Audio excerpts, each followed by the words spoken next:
तू शायर है, मैं तेरी शायरी। एक ऐसे गीतकार जिनको लेखन कला विरासत में मिली और उन्होंने अपने गीतकार पिता के द्वारा खींची गई लकीर से भी लंबी लकीर खींच डाली, जिनके लिखे गीतों की खासियत है कि गीत के हर बोल आपको हमेशा के लिए प्रेम से सराबोर कर देते हैं।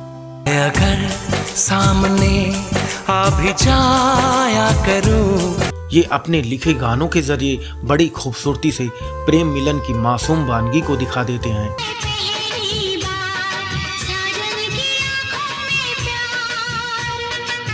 एक ऐसा नाम जो किसी के लिए अनजान नहीं है, लोग उनके लिखे गानों को गुनगुनाकर मोहब्बत का इजहार करते हैं। चेहरा क्या देखते हो, दिल में उतर कर। आज जवान हो चुकी पीढ़ी में शायद ही कोई ऐसा हो जिसने उनके गाने ना गुनगुनाए हों।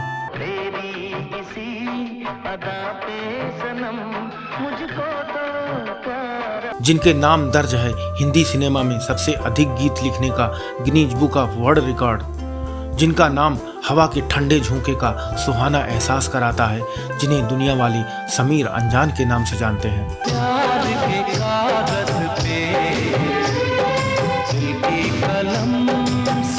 दोस्तों, समीर एक ऐसे गीतकार रहे जिनकी कलम से प्यार भरे नगमों की बौछार होती थी। इन्होंने जो भी प्रेम गीत लिखे उनमें भावुक पल संगीत की चाशनी में डूबकर स्वर लहरियों के साथ निकलते हैं। हसीन चेहरा, कितनी प्यारी आँखें, कितना। चाहे प्रेम में मिलना हो या बिछड़ना या फिर बिछड़कर मिलने की तड़प, समीर के लिखे गाने हर प्रेम कहानी को मुकम्मल आशियाना मुहैया कराते हैं।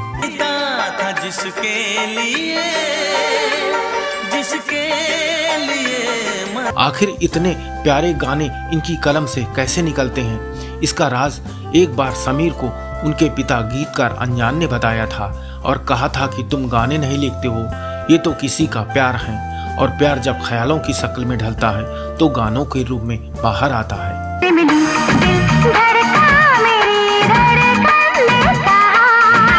लेकिन क्या आप यकीन करेंगे कि महान गीतकार अंजान के बेटे होने के बावजूद इनको बॉलीवुड में काम पाने के लिए कड़े संघर्ष से जूझना पड़ा, बेइज्जती के साथ रिजेक्शन का दर्द भी झेलना पड़ा।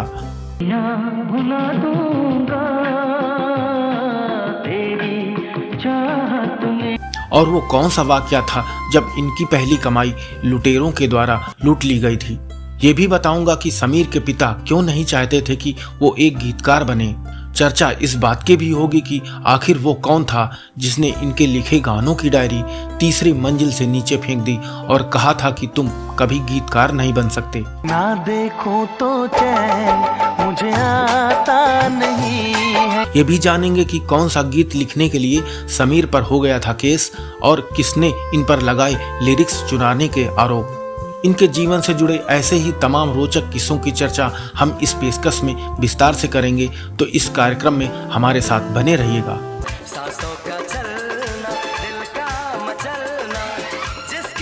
नमस्कार दोस्तों, मैं हूं DS मिश्रा और आप देख रहे हैं अपना पसंदीदा YouTube चैनल रेट्रो सिने सफर, और बात हो रही है मशहूर गीतकार समीर अंजान की। तुम पास आए, यूं मुस्कुराए।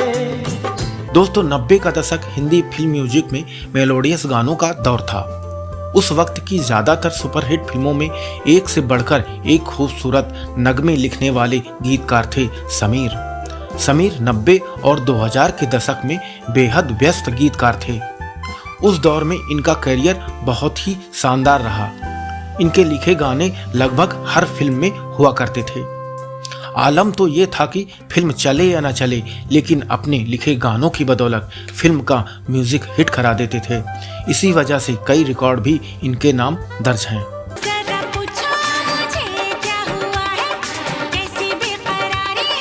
दोस्तों, वीडियो में आगे बढ़ते हैं और पहले इनके शुरुआती जिंदगी के बारे में जान लेते हैं। समीर अंजान का जन्म 24 फरवरी 1958 को वाराणसी के निकट ओदार गांव में हुआ था। इनके पिता हिंदी फिल्मों के जाने माने गीतकार अंजान उर्फ लालजी पांडे थे।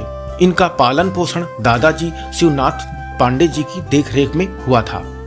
समीर का असली नाम शीतला पांडे है, लेकिन बॉलीवुड और पूरी दुनिया में इन्हें समीर के नाम से जाना जाता है। अदाएं भी हैं, मोहब्बत भी है। समीर ने 7वीं कक्षा से ही लिखना शुरू कर दिया था और 12वीं कक्षा तक आते आते उन्हें यकीन हो गया कि वो एक गीतकार बन सकते हैं।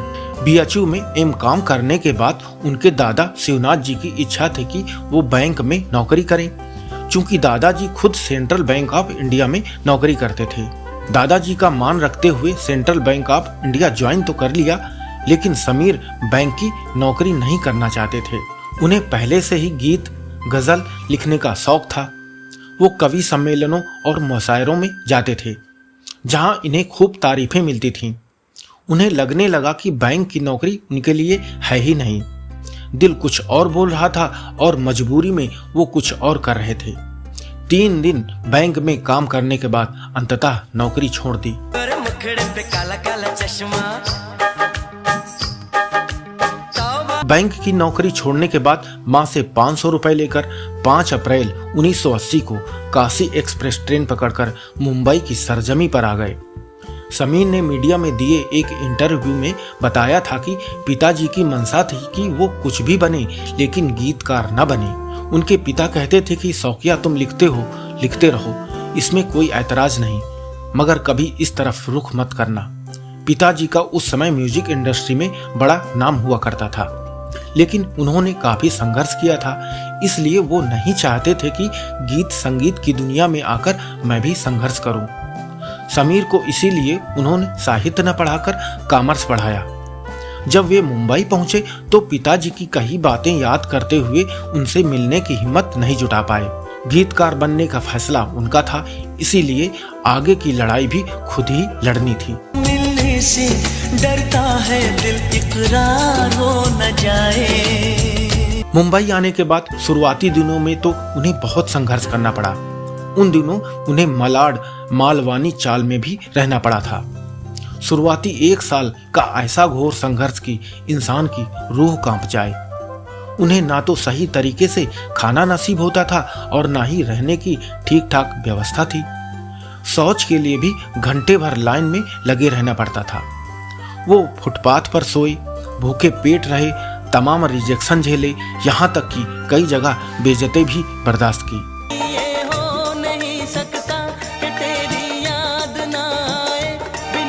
दोस्तों, जिंदगी में जब भी कोई बड़ा लक्ष्य हासिल करना होता है तो हमारे सामने मुश्किल से मुश्किल चुनौतियां आती हैं, लेकिन कड़ी मेहनत और समर्पण से अभेद्य लक्ष्य को भी हासिल किया जा सकता है। समीर की कामयाबी के रास्ते में अभी और भी ढेरों बाधाएं थीं, जिन्हें पार किए बगैर मंजिल तक पहुंचना नामुमकिन था।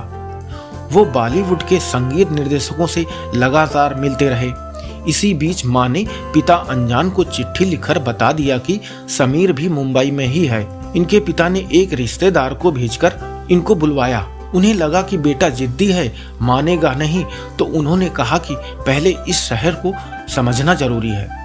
उन्होंने समीर को ढेर सारे गुरु मंत्र दिए।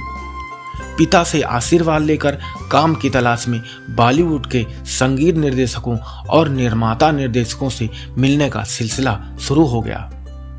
जिगर तुझ पे निसार किया है, क्यों? प्यार किया। दोस्तों, अब समीर के साथ हुए उस इंसिडेंट के बारे में भी जान लेते हैं, जिसके बाद बॉलीवुड में उनका आगे का संघर्ष शुरू हुआ।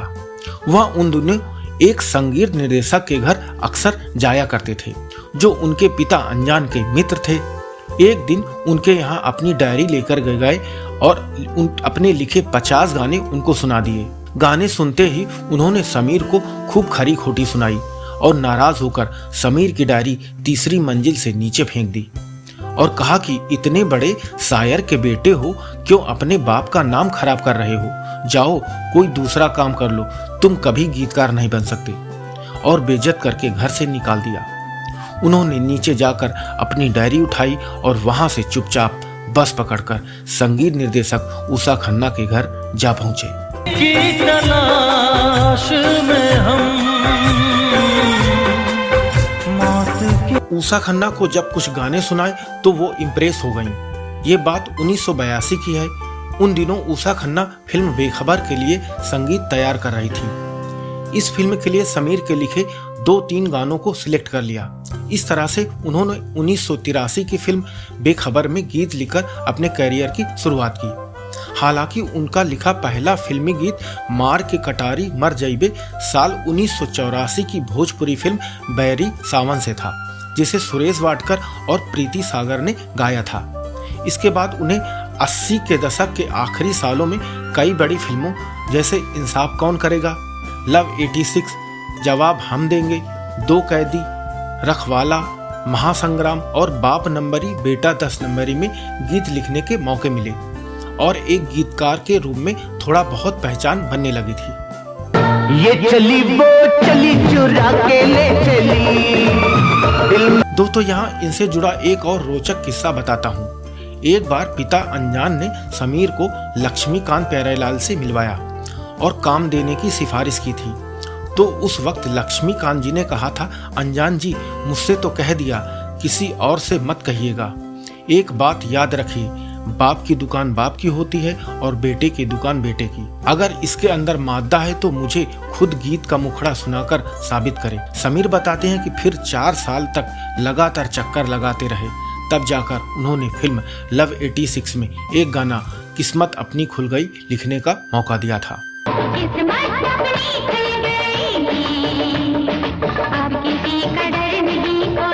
इसी कड़ी में इनके साथ घटी उस घटना के बारे में बताते चलते हैं, जब पहली सैलरी के तौर पर समीर को 500 रुपए मिले थे, लेकिन ये रुपए भी उन्हें नसीब नहीं हुए। समीर के पास एक डायरी हुआ करती थी जिसमें गीत लिखते थे। पहली सैलरी के पैसे डायरी के बीच में रखे थे। वो मुंबई लोकल से सफर कर रहे थे, हाथ में बैग और डायरी थी। तभी कोई लूट के इरादे से बैग छीन करके भागा, उसके साथ वो डायरी भी चली गई। कोयल सी तेरी बोली, समीर से एक बार उनके पिता अनजान ने कहा था, बेटा मेरी तरह लिखने की कोशिश मत करना, नहीं तो लोगों को लगेगा मैं ही लिख कर देता हूँ। दोस्तों जीवन में कामयाबी आसानी से नहीं मिलती है, मुश्किलें बहुत आती हैं। समीर भी संघर्षों से जूझते हुए निरंतर आगे बढ़ते रहे और तकरीबन 9 साल के कड़े संघर्ष के बाद 1990 की फिल्म दिल से उन्हें ऐसी कामयाबी मिली कि इसके बाद समीर की पूरी जिंदगी ही बदल गई। इनकी कलम से निकला फिल्म का गाना मुझे नींद न आए मोहब्बत की बेचैनी का एहसास कराता है।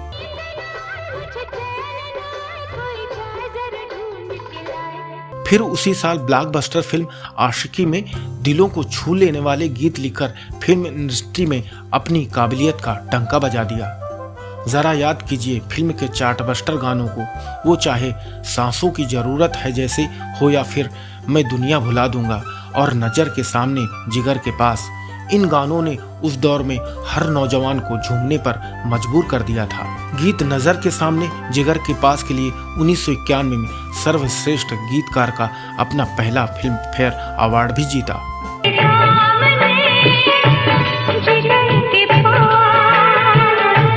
90 और 2000 के दशक में समीर की कलम से एक से बढ़कर एक नगमे निकले, गीतों के ऐसे बोल कि लोगों के दिलों में उतर जाते थे। 1993 में फिल्म दीवाना के गीत तेरी उम्मीद तेरा इंतजार के लिए जहां दूसरा फिल्म फेयर अवार्ड, वहीं 1994 में फिल्म हम है राही प्यार के में घूंघट की आड़ से गीत लिखकर तीसरा फिल्म फेयर अवार्ड जीत लिया। इनके लिखे ये 2 गाने आज भी बहुत पसंद किए जाते हैं। तेरा इंतजार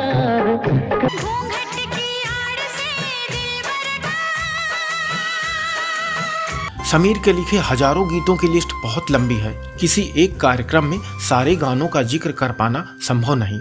उनके लिखे चंद गीतों से ही उनकी प्रतिभा का अंदाजा लगाया जा सकता है। उन्होंने फूल और कांटे, दिल वाले, बेटा, सड़क, जुर्म, बोल राधा बोल, आंखें, 16 और शबनम, राजा, कुली नंबर 1, हीरो नंबर 1, दिल है कि मानता नहीं, राजा हिंदुस्तानी, धड़कन, कुछ कुछ होता है, कभी खुशी कभी गम, देवदास, राज, तेरे नाम, धूम, सांवरिया, कृष, हाउसफुल 2, और दबंग 2 जैसी सैकड़ों सुपरहिट फिल्मों में हजारों हिट गीत लिखकर अपने शब्दों के जादू से लोगों के दिलों में खास जगह बना ली। समीर द्वारा हिट गीत लिखने का ये सिलसिला 2022 तक जारी रहा। हमने किया है। दोस्तों, समीर कभी कभी कंट्रोवर्सी के भी शिकार हुए। उन पर लिरिक्स चुराने के आरोप भी लगे। संगीत निर्देशक आदेश श्रीवास्तव ने उन पर आरोप लगाया था कि फिल्म हमको दीवाना कर गए का टाइटल सॉन्ग उनके लिरिक्स से कॉपी किया है। तो समीर ने कहा था कि बोलने से क्या होता है, प्रूव करना पड़ेगा। हालांकि कभी ये साबित नहीं हो पाया कि समीर ने लिरिक्स चुराए थे। हमको दीवाना कर गए तुम जाते जाते। दोस्तों, अब समीर के लिखे कुछ गानों से जुड़े विवादों की भी चर्चा कर लेते हैं। साल 2012 की फिल्म हाउसफुल 2 का गाना अनारकली डिस्को चली लिखने पर इनके खिलाफ केस हो गया था। तब लोगों ने कहा था कि इतनी बड़ी शख्सियत को आपने डिस्को में कैसे पहुंचा दिया। समीर ने मीडिया में बताया था कि इन्हें मुन्नी बदनाम हुई जैसा कोई गाना लिखने के लिए कहा गया था तो ये क्या करते। ऐसे बोल लिखना मजबूरी थी। इससे पहले 1994 की फिल्म राजा बाबू से समीर का लिखा गाना सरकाई लो खटिया पर भी काफी हंगामा हुआ था। हालांकि बाद में ये गाना सुपरहिट हुआ था।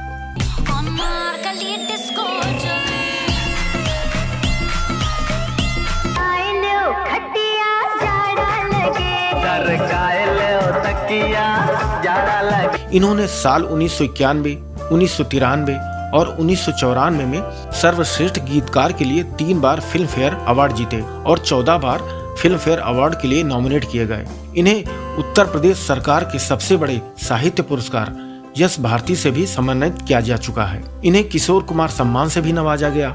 इसके अलावा आईफा अवार्ड, स्क्रीन अवार्ड्स और जी सिने अवार्ड्स के लिए अनेकों बार नॉमिनेट हो चुके हैं। इससे साबित होता है कि समीर बहुत ही टैलेंटेड गीतकारों में से एक हैं। प्यार तुमसे करते हैं हो। समीर ने अपने पूरे करियर में 4000 से भी ज्यादा फिल्मी और गैर फिल्मी गीत लिखे हैं। इसीलिए तो सबसे ज्यादा गीत लिखने के लिए उनका नाम Guinness book of world record और Limca book of world record में दर्ज हो चुका है। इनके लिखे कुछ प्राइवेट एल्बम भी काफी मशहूर हुए, जिसमें 2002 का तेरा चेहरा और 2006 का आपका सरूर बेहद पसंद किए गए।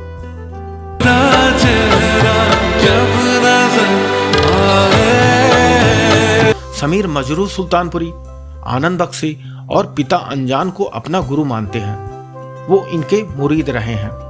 वैसे तो समीर ने अपने समय के सभी बड़े संगीत निर्देशकों के साथ काम किया।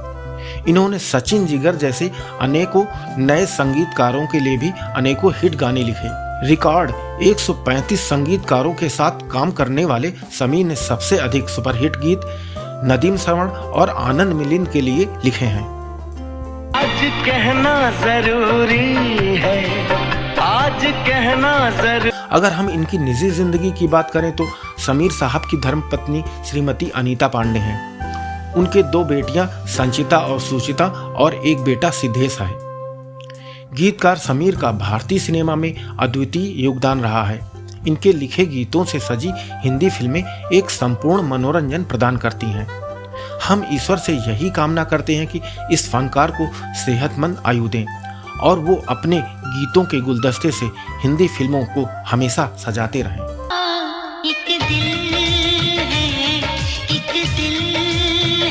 उम्मीद करता हूँ समीर अंजान से जुड़ी हमारी ये पेशकश आपको जरूर पसंद आई होगी।